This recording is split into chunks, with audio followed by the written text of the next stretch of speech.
change the name of the stream since this is setup prep.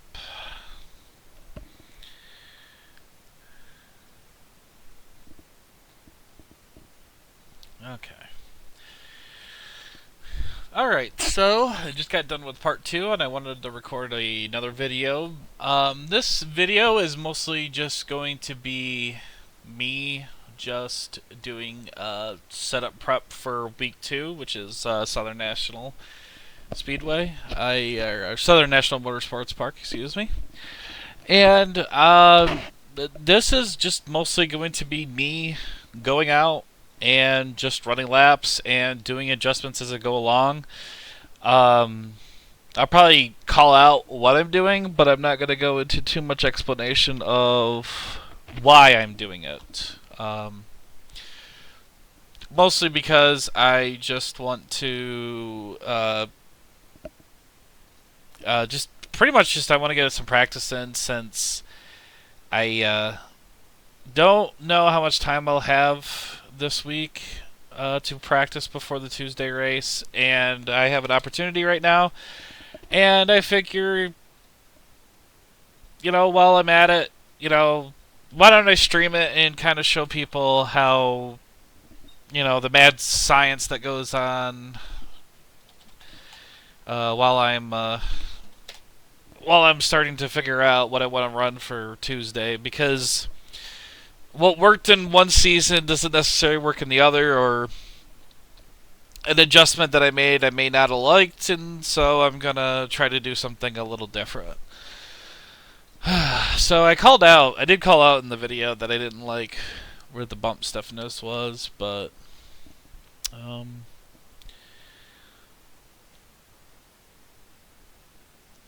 first thing I'm gonna do is, let's see. Yeah, I want to get them a little bit closer. Excuse me. And then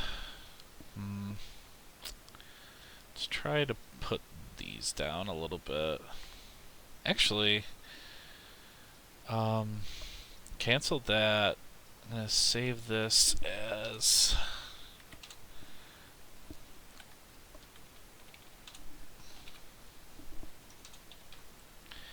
save it as that, but one thing I want to try out is, how is my linear set here?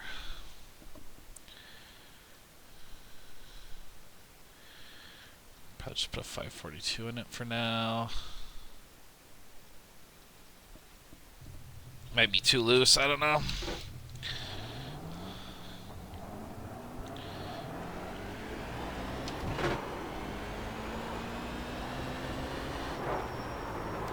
The linear set was basically the set I started with when I first ran this track. Yeah, so it's a little loose. It's a little loose off the corner. A little, I say, when it's a lot. Okay.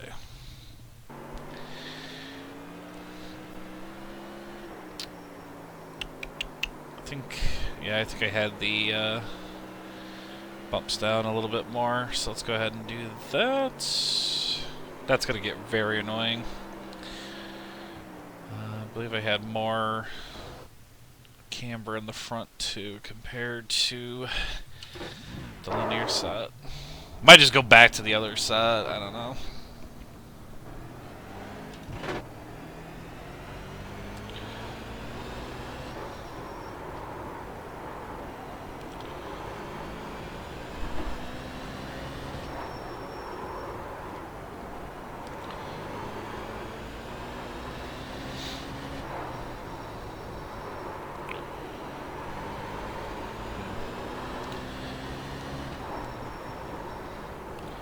Very close.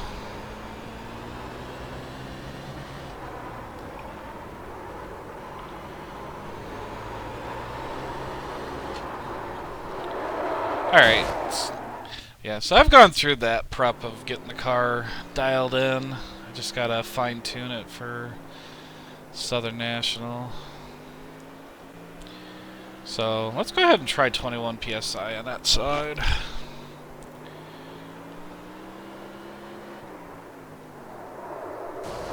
Nah, I don't think I want that. Let's go ahead and do that. Although, this side's a little bit too high. There we go. Damn it. And then... Is that why I picked the 435? Because it was stable off the corner? That might be why I picked that. That was one thing I did want to emphasize in the videos is... On the smaller tracks, I'll pick a rear gear that's different, but once you get above a half mile, I'm always trying to hit the limiter.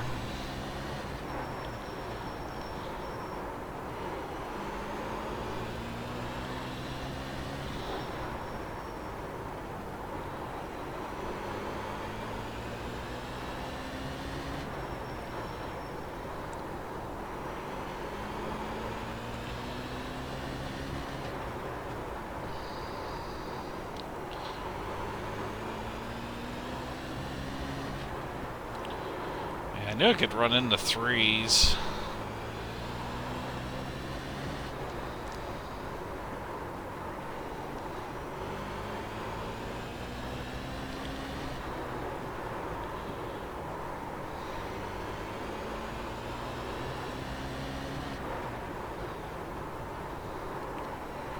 Oh, I'm on the apron. Abort.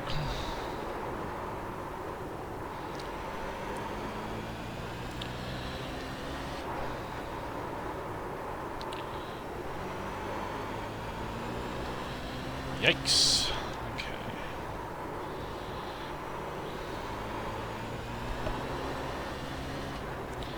Still a little loose off the corner. It's not too bad though. It's only when you put too much steering in while you're full throttle does it really want to bite out. And that might just be a product of how hot it is. So guaranteed if you turn down the weather like 20 degrees, this car would be perfect. If anything, it might understeer.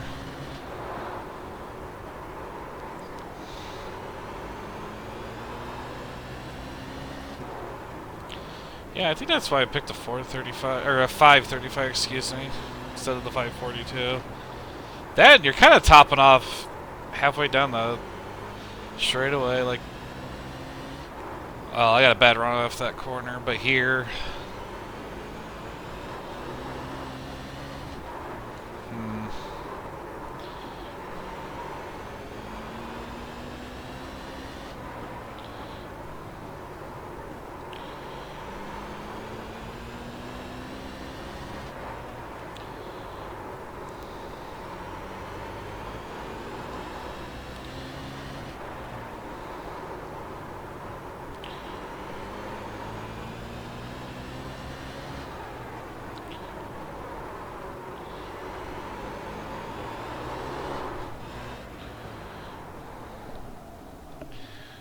That should be enough laps for now. Let's see what we're doing. Alright, so tire temps are even. Temp split's good on the tires. That was, what? 11 laps plus an out lap. Alright. So I had 11.9. Just lowered. Using 52.6 crossway. That's getting the hot pressures pretty equal. Which means tire tread will probably be alright. Okay. Alright, let's move on to iAnalyze here.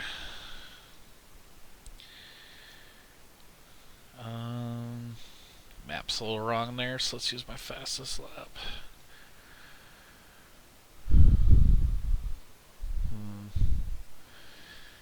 A reference lap, which is my fastest lap, right?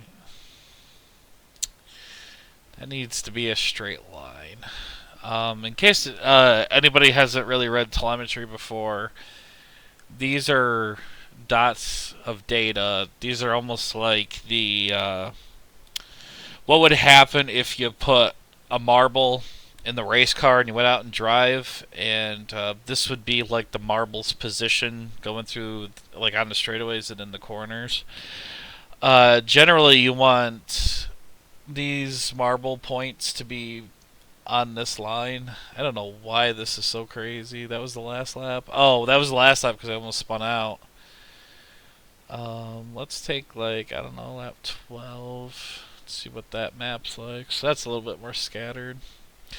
Yeah, you want them mostly straight. This one's still a little scattered. This was my best lap, so they're more clustered around this line, but it still needs some work. Yeah, gearing your that's not gonna help me too much. All right, dampers. Let's see here.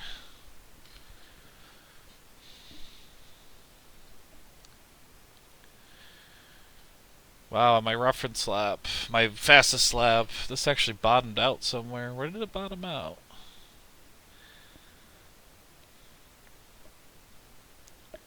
The exit of 4. The exit of 2. Okay.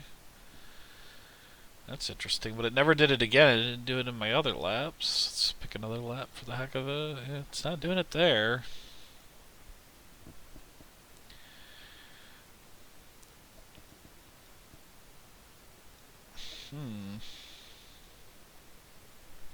That's interesting. Alright, what's my dampers at? I'm only going to be looking at the rears here. Let's see. So the one thing I've noticed on the modified with the shocks, I did state that I don't use telemetry to adjust shocks very often.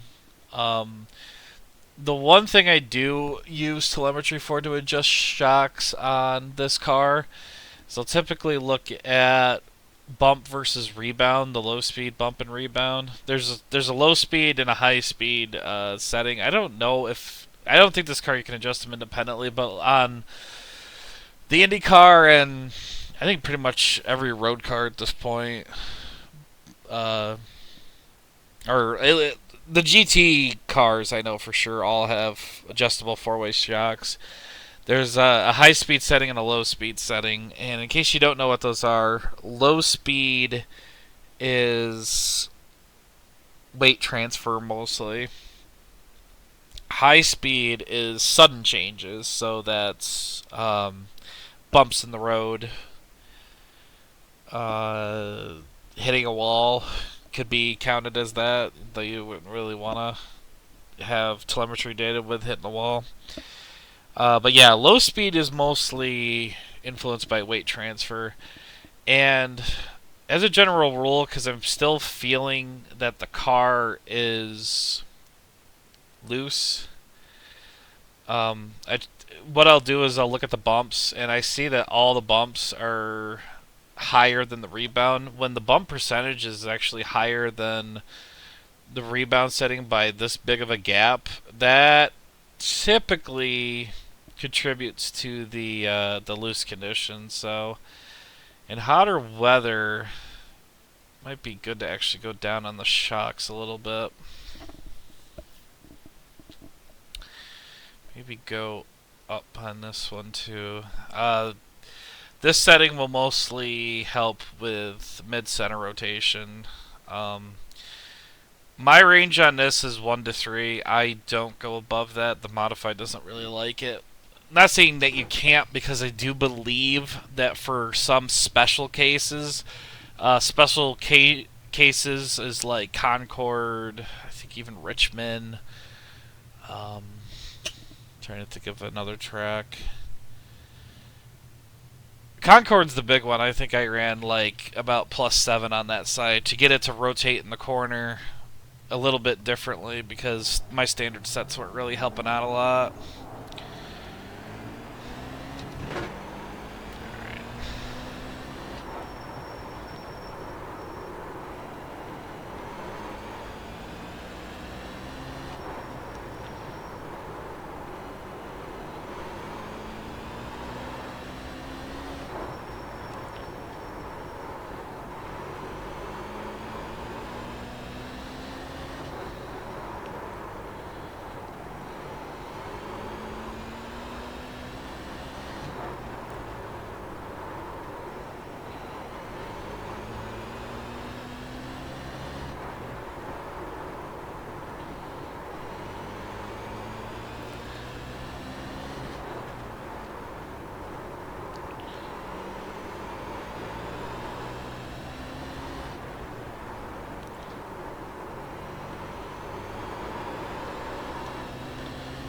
Darn that apron.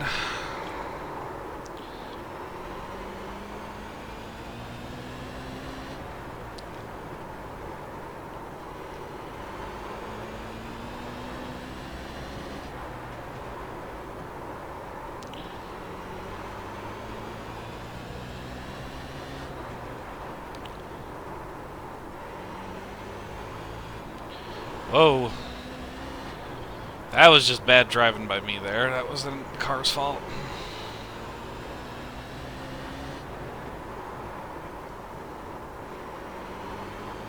I think I just got on the gas a little too early there.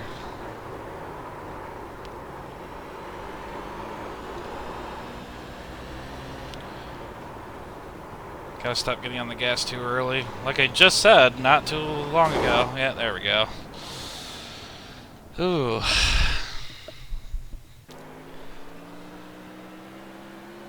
Car's feeling a little bit lazy now. I may not want to do that adjustment.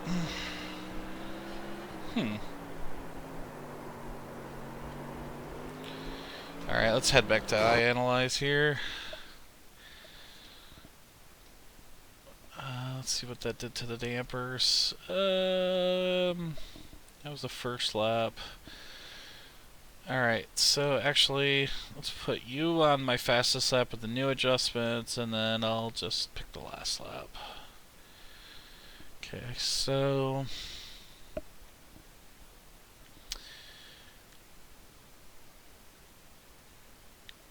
So the ride heights were very, very similar. The minimum ride heights were very, very similar. So what are they through the corner? Okay, that's where it's compressing. It hits its lowest point about in this area. Okay.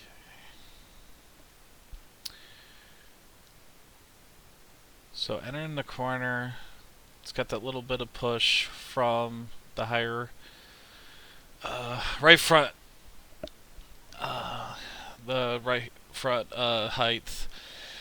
And you know what? I think I'm okay with that. That feels pretty good entering the corner. It doesn't feel like I have to fight the car. With the minor sway bar adjustment that I did earlier, it now feels like it digs into the corner, but it's not over rotating on the entry. So even though like really about right here, the right front's 4/10 to a half an inch higher than the left front, that little bit of understeer just it makes the car feel very snug going into the corner. So I think I'm actually pretty happy with my ride heights. Right.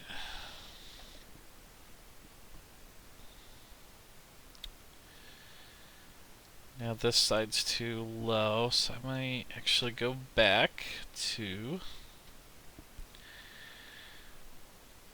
here and just bump that back up to 9. I think I may not want to go back on that one just yet.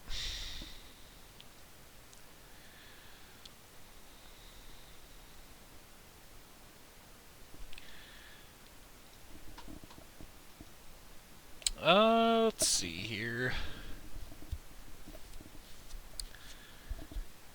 So if I increase the rebound, it will create more understeer or oversteer on the exit in the front. So let's only go up by 1 and see if this helps out a little bit. Because I feel like I'm close, but I'm not quite there yet.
really nice thing about it is I seem to be staying pretty consistent throughout this run. I say that as I'm now 8/10 off.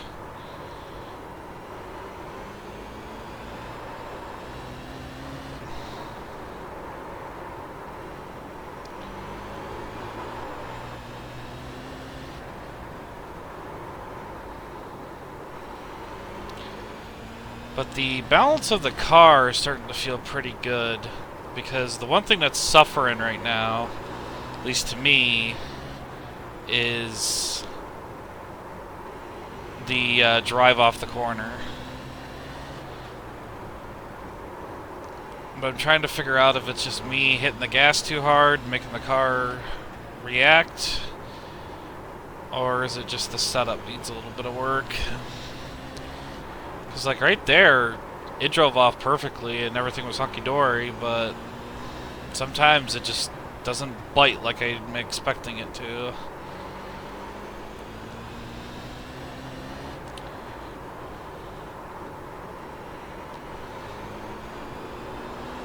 Yeah, like right there. But I think I got on the gas a little too early.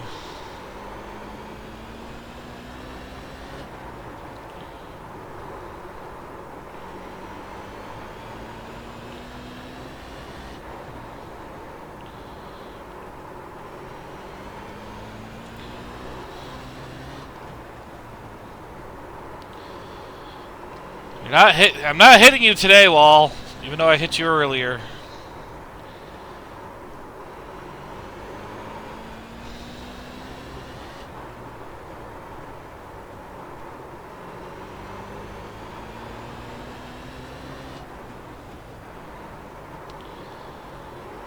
That entry was a little too shallow.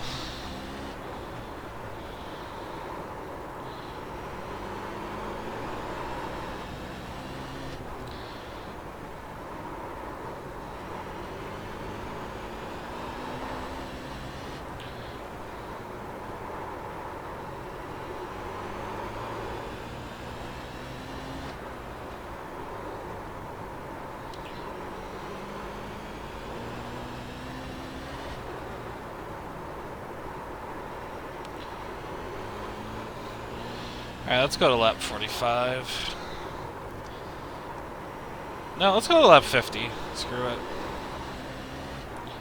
So the good thing is, with the adjustments, I'm still, of course, not this lap, but it seems like I'm still in the 13.6 range. It's still not bad. Although I'm probably going to eat those words right here and be in the 13.7s. Yeah.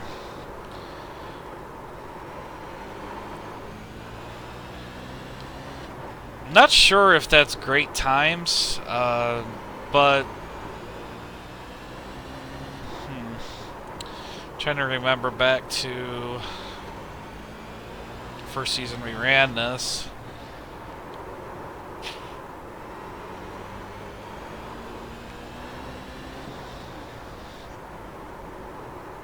We had maxed out temperatures, and I think we were hitting 13.9s when it settled, so 13.9s, 14.0s. It's amazing how fast laps rattle off here.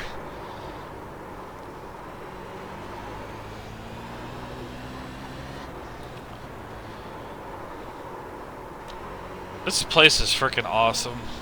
Love to go to this track one day just to go watch a race. And I don't care if it's a special event or a weekly race. Which, I assume they have weekly races here. And if they don't, they should. Because this place is awesome. Actually reminds me a lot of a paid version of Fulton. I mean, I know Fulton Speedway used to be paved up there in upstate New York, but, well, now it's not. Alright. So that was a little under 25 laps. That's a good indication. Okay, so the temps are pretty even. The tire wear is looking pretty good. Yeah, I'm pretty happy with the setup.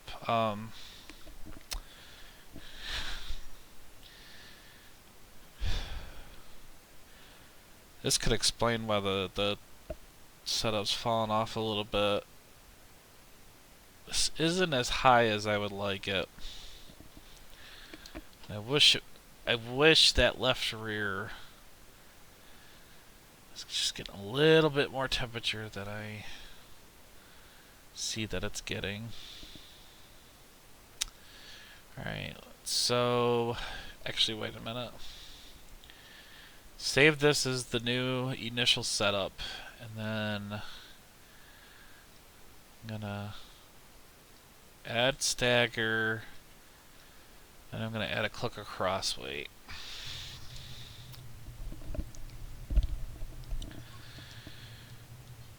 Okay, so right front, right rear, we're pretty well even. That left front's gonna come up a little bit. I do like to have it within 10 to 15, which means it's good. But in this case, it kind of felt like the set was like 13.3, 13.4, kind of hovering in the fours, then suddenly, within a lap or two, it just dived right off to 13.6s. And I'm thinking that might be that left rear tire, so I may have to get a little bit more temp into those tires. If this doesn't help, I might just add fuel. Oh, this might just be too much for the weather.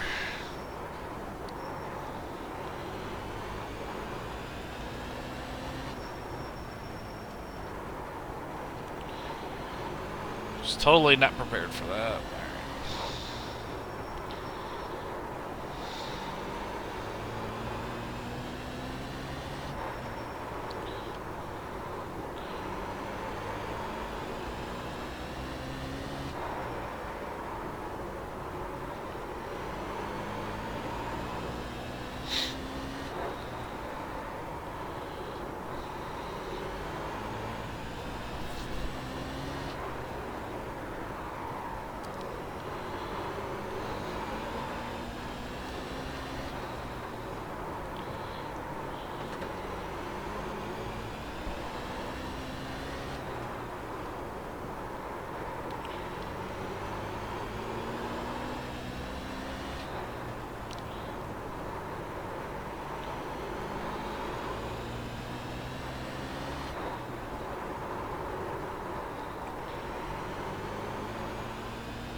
Biggest thing I'm concerned about right now is the stagger adjustment is going to make it too loose, which I think it might still be, because I can already feel the effects of increased stagger. It's not bad now, but I'd be concerned about it in probably about 40 laps.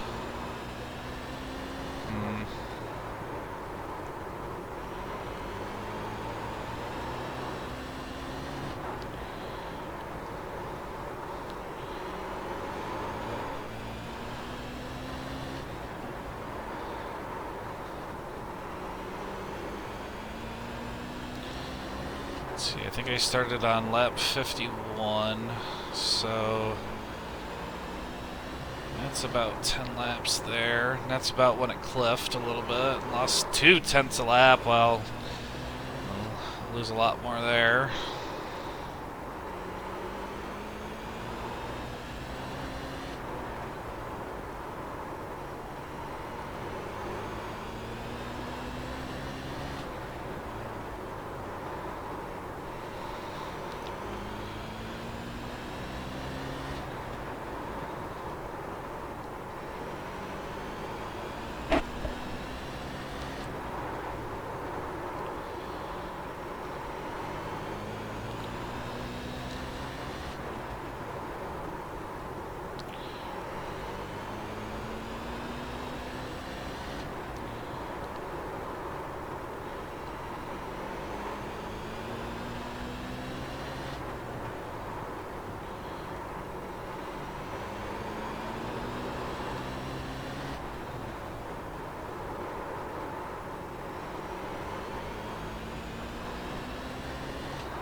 I was loose there. Car wasn't gripping mid-center.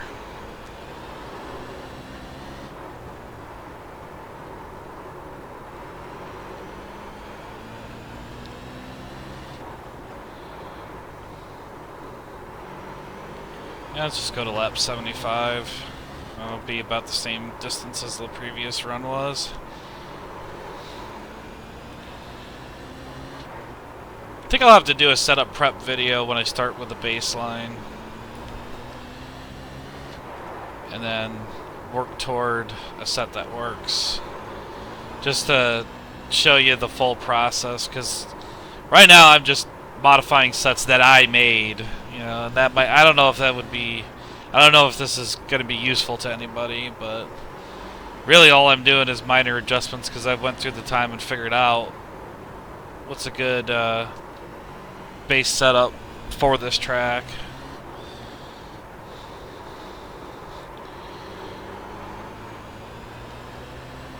And then from there it's just fine-tuning season to season depending on how things have changed.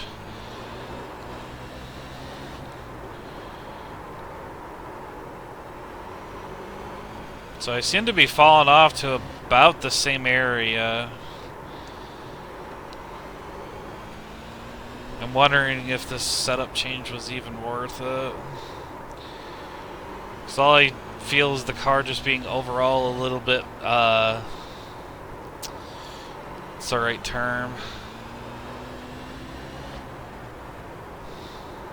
God, what's the term I'm looking for?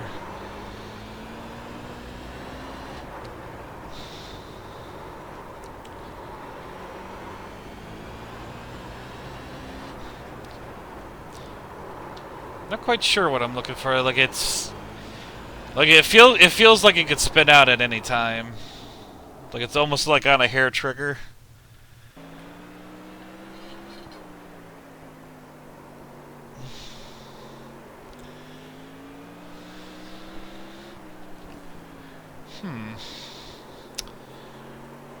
Yeah, and that temperature didn't get really raised very much. That is interesting.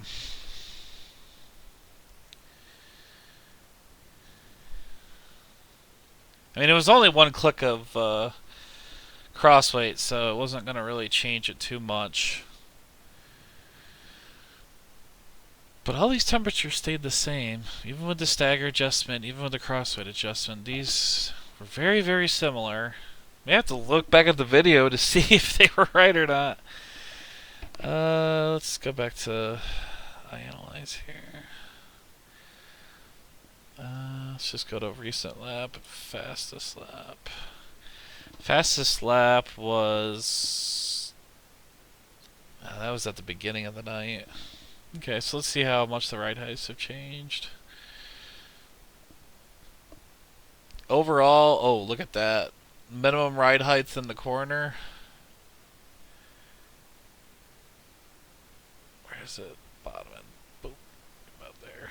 Somewhere in that area. Or it might be on this corner, I don't know.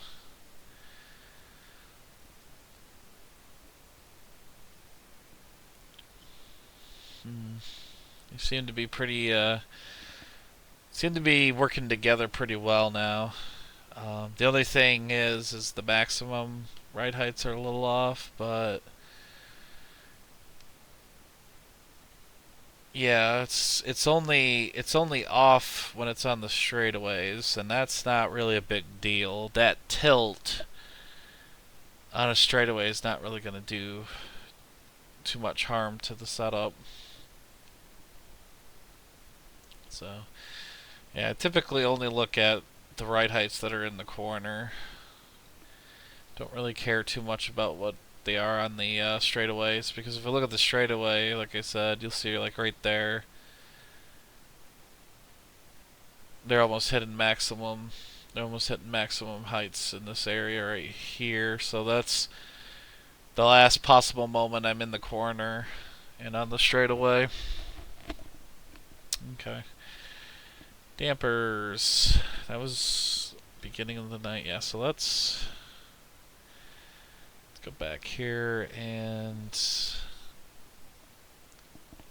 What, lap 52? Okay. Yeah, typically when I'm comparing laps, I like to do a later lap in here. Like I'll do like lap 72. And I like to compare like my first lap, the fastest lap of the run. Mostly just to see how the car changes from cold to hot pressures. The good thing is I now see that this is evened out a little bit better. So that means the car's handling is coming in. And the dampers are actually surprisingly more off than they were before, but it's feeling better. And that's kind of why I wanted to, that's why I kept stating that I don't always use the dampers page when adjusting the modified. The car is feeling better than it did an hour and a half ago, but according to the damper percentages, it's worse than it was. I don't know. That's also why I stated in the first video, the introductory video, that I usually tune short track cars by feel. But I do pay attention to the rear end, and I just don't know how these are so far off when it's feeling so much better. Yeah, that's an interesting one to me. Let's see. What's the pit report? Fuel report. There we go. So let's get it on that page, and we're looking at 158 laps. So I've got some fuel to play around with. If I wanted to add or remove fuel, these races are typically 120 laps. So fuel is good. Yeah, I'm not gonna worry about that much anymore. I should load up this real quick. Look at this. Oh. These are, this is just a little custom thing I made in iAnalyzer Racing that shows off the shock velocities and deflections.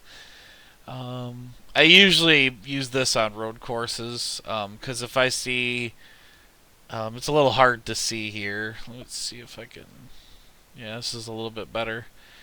So, I use this mostly on roadside because if I see like a huge deflection and none of the other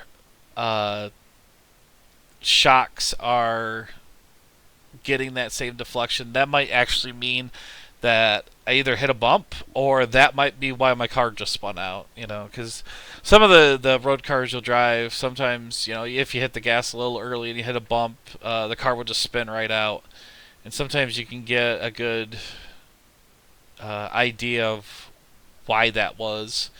Actually, you can see right here, there's a dip right here in the ride heights on the right front versus the left front. It only dips down here, but here, man, it is all the way down here.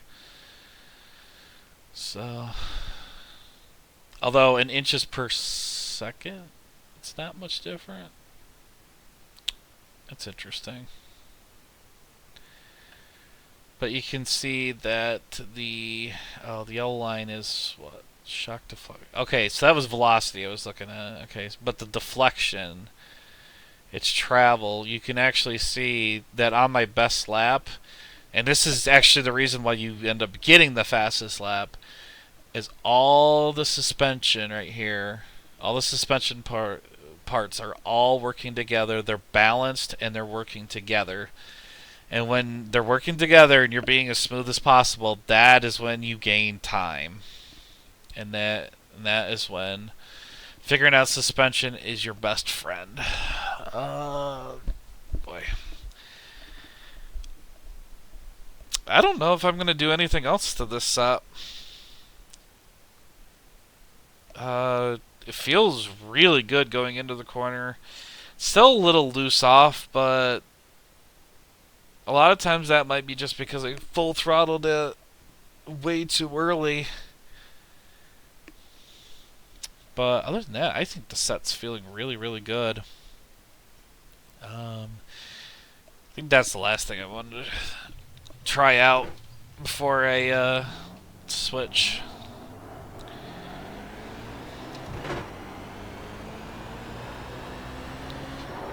How does the car feel when I put +8s in? +8's the middle of the road, because I believe that goes from 0 to 18.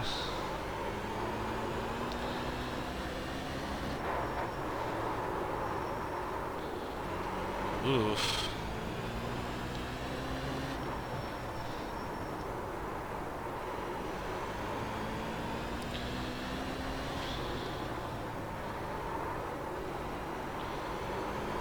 So if I take a if I take a shallower line, the +8s tend to work better. But if I take the same arc that I take with the +9s, it just wants to spin out on me. And right there, I just set a best lap. That was 3 or 4 laps into the run, so.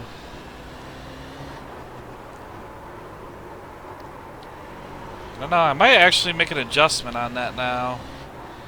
The shocks seem to be... Now I'm thinking. The shocks seem to be right where they need to be with that +8. But it's still a little loose.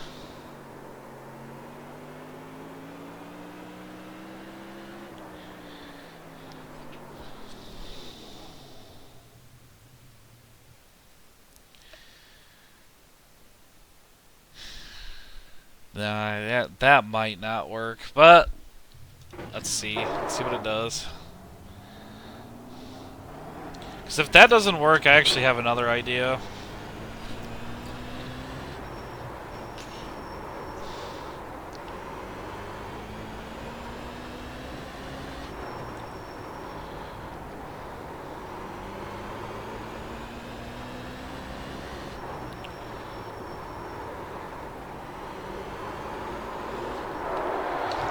Don't complete the lap! There we go. Oh, no, I did. Alright.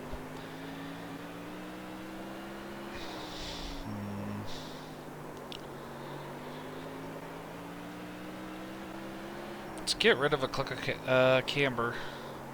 Because I remember that the tire temps had a little bit of a split in them. I think it was like 3 or 4 degrees. So let's see what it's going to be like when I take some of it out.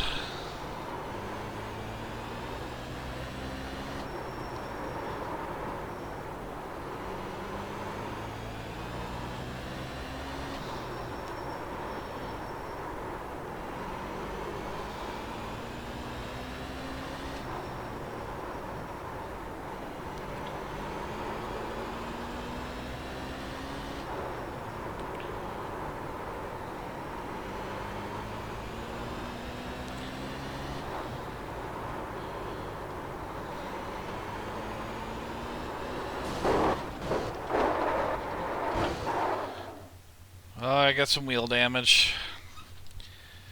That is some bad wheel damage. I think the toes or camber caster knocked out a little bit.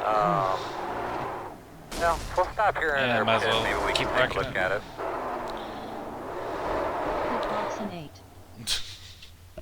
Bingo. Thanks, iRacing. Alright. Actually, what did I do there? It was the camber adjustment, yeah. Let me look at that spring guide. Let me pull that up here.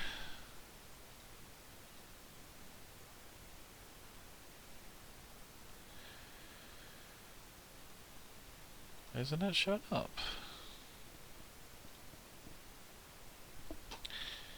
Huh.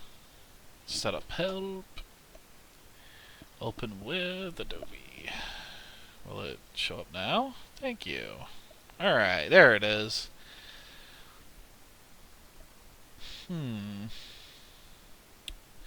So when these were at +9 before, if I felt like it was just a little too tight, I would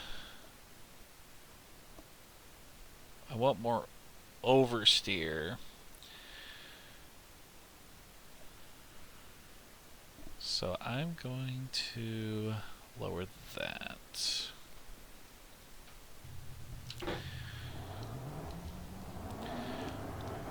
So we're definitely in the fine-tuning phase of the setups. That's good.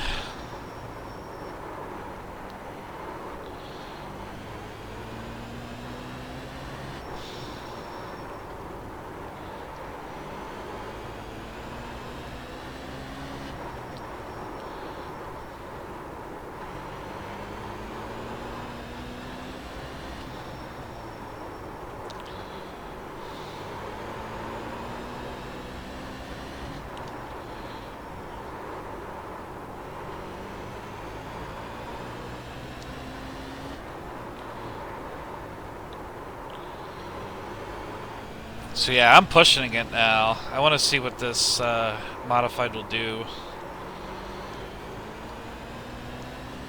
Because usually when I try to do a long run to see if, see what the car is going to do, I typically just try to run race pace, what I exactly would do in the race. But right now, I want to see what it's going to do. I want to see what happens when I push it too hard into the corners, how it's going to react, how much time I'm going to lose. And I'm losing a lot already, so... And that's why I typically don't push it to the absolute limit at all times. Because the key is, really with any oval race, and you want to be as smooth as you can. If you're fighting the wheel, you're swatting flies, or sawing the wheel, whatever you want to call it, that's scrubbing speed. Being as smooth as possible, just fluid motions is the best thing to do.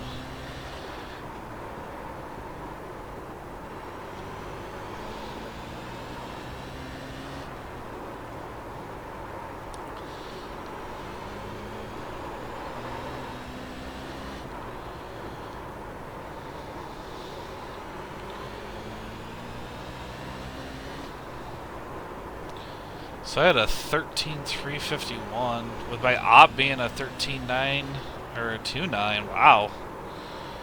Yeah, if I could get that every time, I'd be probably running in the top 3.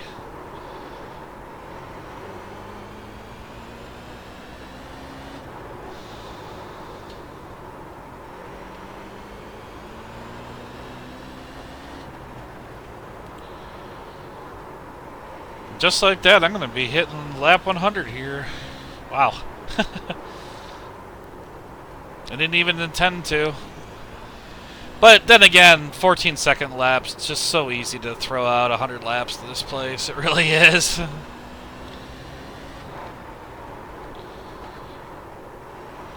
Well, if you've stuck around or you just started watching here a little while ago, I thank you for coming out and watching the stream. I figured I'd stream a little bit while I practiced for next week, and I don't know, just gives me a little I don't know, something to do while I practice.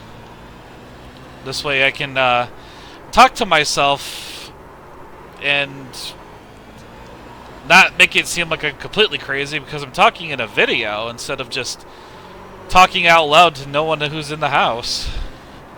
That way, the neighbors have to worry about me less.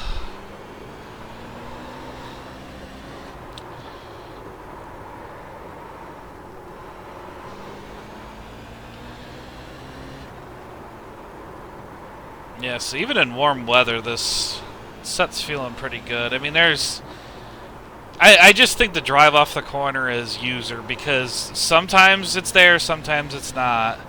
I think it's fully dependent on just hopping on the gas a little bit too quickly. Because, I mean, that's just a feature of a high-powered car. You hit the gas in the corner while there's too much steering wheel, it's going to try to spin itself out. I mean, that's just going to do that.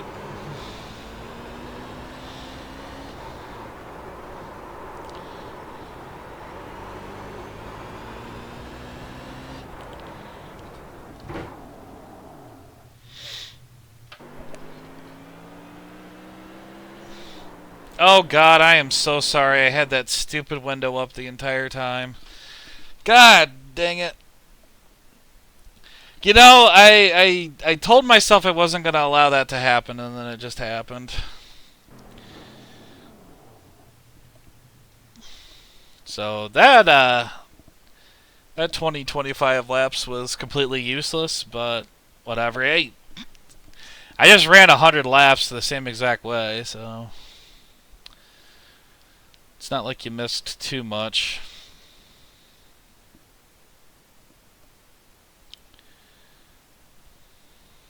Hmm. Okay, so what am I going to do now is the screen's going to go black, by the way. Oh, I could probably adjust that back down. I tried to get the left front uh, close to 2.0 as I can, so I'm going to keep that setting. What I'm going to do now, and the screen will go black, is I'm actually going to switch the weather to cold, and I'm going to do just a couple of warm-up laps on cold just to see how this set is. I'm probably not going to get into just, doing another 100 laps on the cold set. Colder weather just tends to be easier to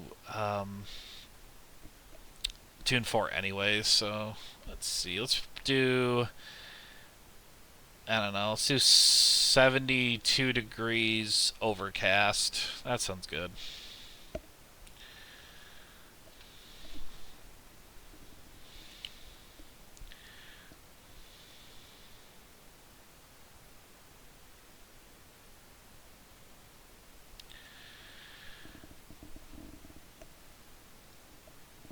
Alright, should be coming up here in a second. There we are, there's a loading screen.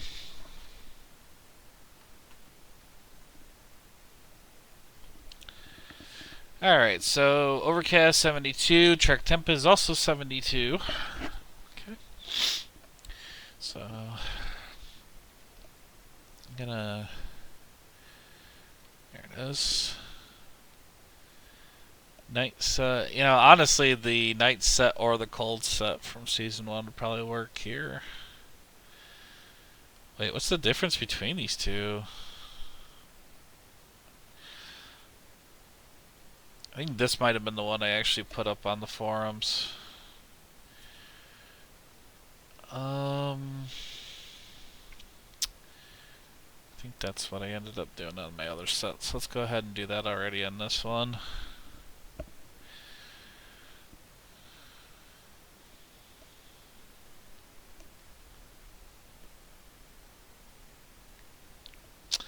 Track bars are lower than I thought they would be. Let's go ahead and raise those. Put this back to a 535. Or maybe I did do a 528. Yeah, let's keep it a 528. We'll test it later.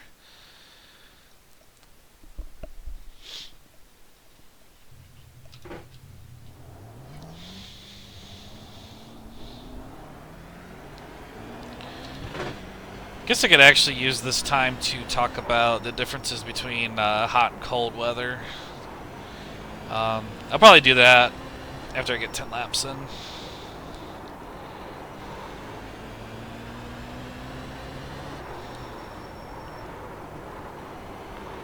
If I remember the nighttime sets, yeah, we were in the 12, yeah, the high 12s. And we got told by people that go to this place that that's entirely unrealistic, which I'm not doubting. This, iRacing is, pretty realistic, but even it has its times where it's pretty unrealistic, so yeah, look at that, 12.8. Yeah, so this set still works pretty well.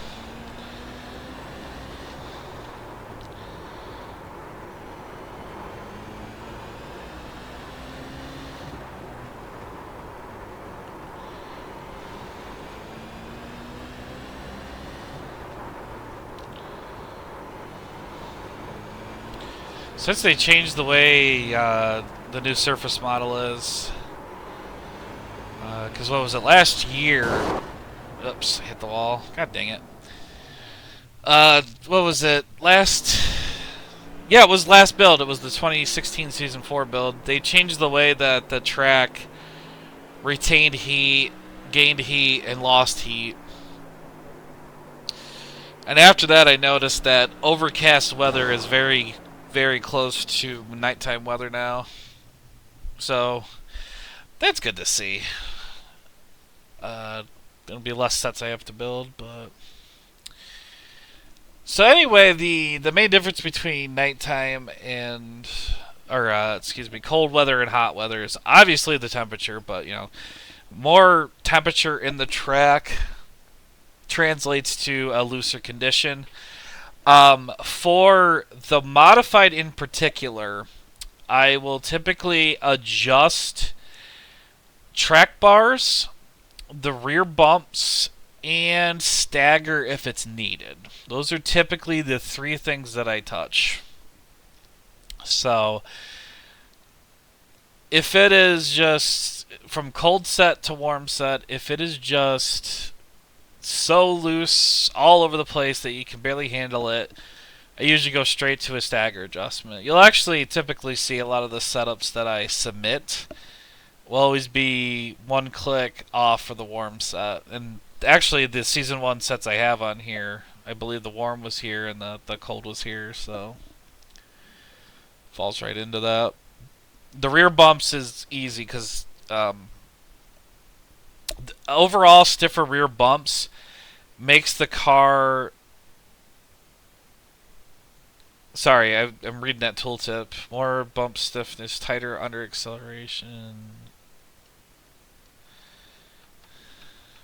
Oh, it makes it react. It makes it react more to the accelerator. That's not right. Right? That tooltip might be wrong. Maybe I'm just reading it wrong. Yeah. If you want oversteer, this rear bump is going to be your best friend, but overall, stiffer rear bumps is going to make it react more to the throttle. It's going to make it oversteer more on throttle. So if it's just a little bit loose or a little bit tight, I'll adjust the bump stiffnesses, just to fine tune it a little bit. Or if it's just one area, I'll just do the track bar heights. Because track bar is usually the easiest. Because if you don't have to touch the suspension, it's just better that way.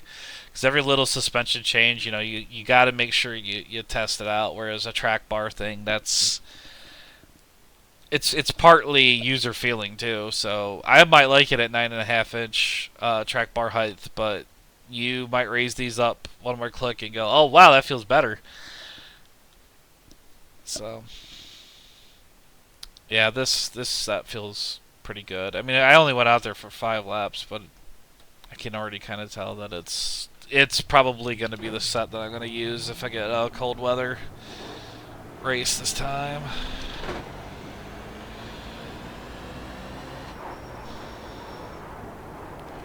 So let's actually go out there and test 5 laps and see how she is.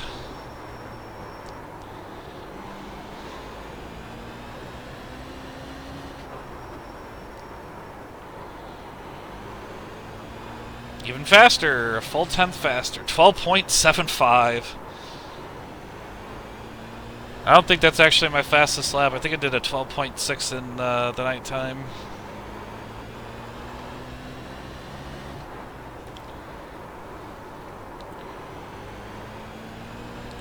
I don't know, I'll be on my personal records page. I swear I've done a 12.6 before, but I might be wrong. But yeah, that's flipping fast for a track this size.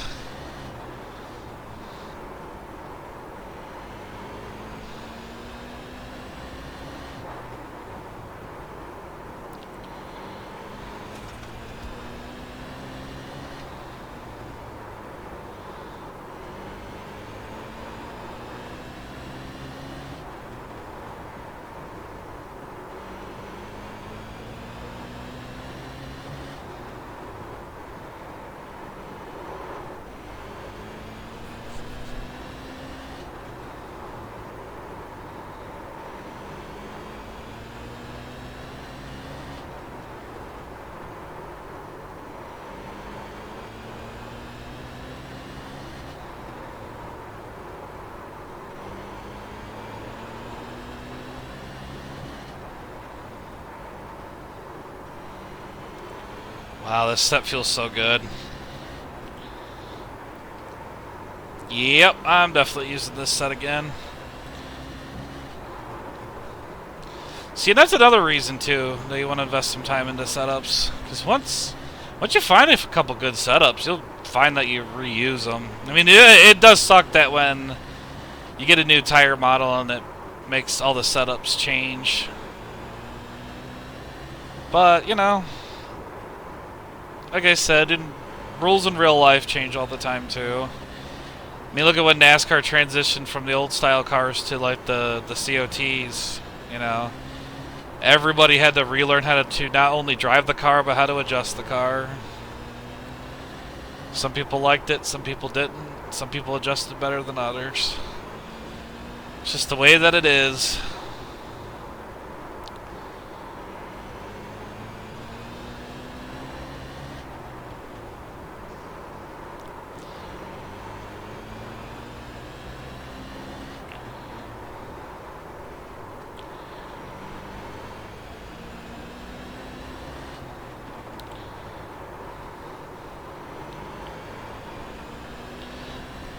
That setup drives so well off the corner.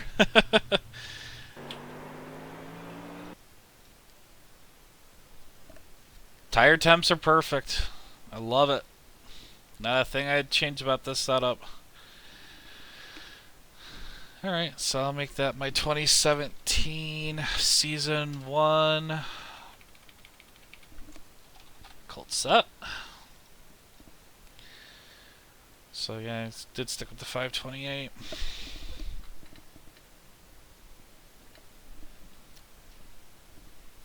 Oh wow, I've been streaming for about an hour just for this practice. Probably ought to just end it there. That 753 lap.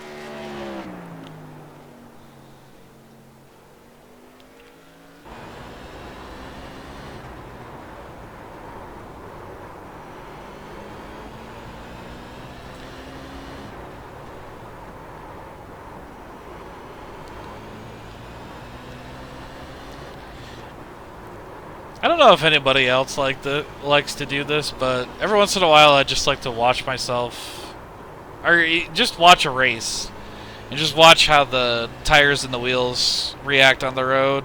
Just watch that right front tire. Because I don't get to see the right front tire very much when you're in the car, because you know it's such a wide car that you only really get to see the left front tire.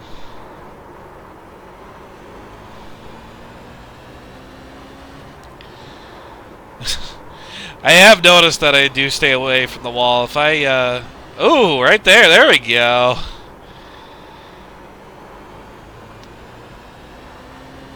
If I got closer to the wall, if I tracked out a little more, I could probably gain a little bit of time. But again, that's not really a big deal. Because I would gain time at the risk of destroying the car, and like I said, I do not want to hit the wall at this place. It hurts.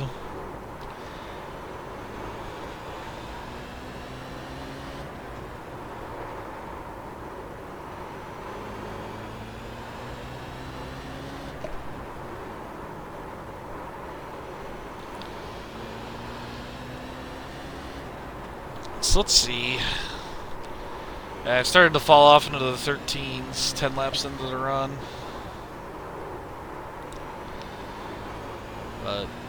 So yeah, that's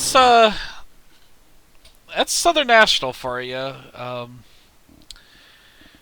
I will I'll post one setup in the forum post because I'm gonna probably be testing that more, just to make sure it's on a long run. So I'm just not gonna go right into the setup shop. But the cold set, as you can see, was pretty much the season 3 set.